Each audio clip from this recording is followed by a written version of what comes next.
Hello everyone, এসআরইবি channel আপনাদের সবাইকে স্বাগতম। তো এখন আমরা কথা বলবো বিপিএল এর ফাইনাল ম্যাচ নিয়ে। তো শেষ ৮০টা ফরচুন বরিশালই হাসলো এবং রানার্স আপ হলো চিটাগং কিংস।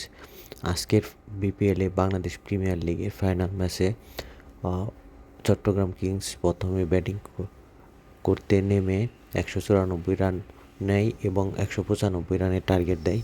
ফরচুন বরিশাল সেটা খুব ভালোভাবেই টক্কর দিয়েছে এবং তারা বিজয়ী হয়েছে এবং ফরচুন বরিশালের তামিম ইকবাল একটা দুর্দান্ত হাফ সেঞ্চুরি করেছে।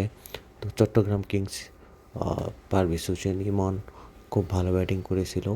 তবে আজকের বিপিএলের ফাইনাল ম্যাচটা খুব উত্তেজনামূলক ম্যাচ হয়েছে এবং খেলাটা খুব উপভোগ্য হয়েছে। তো আপনারা সবাই কেমন উপভোগ করেছেন আমাদেরকে কমেন্ট করে জানাবেন। তো সবাই ভালো থাকবেন আর আমার এই চ্যানেলটি সাবস্ক্রাইব করবেন। ধন্যবাদ সবাইকে।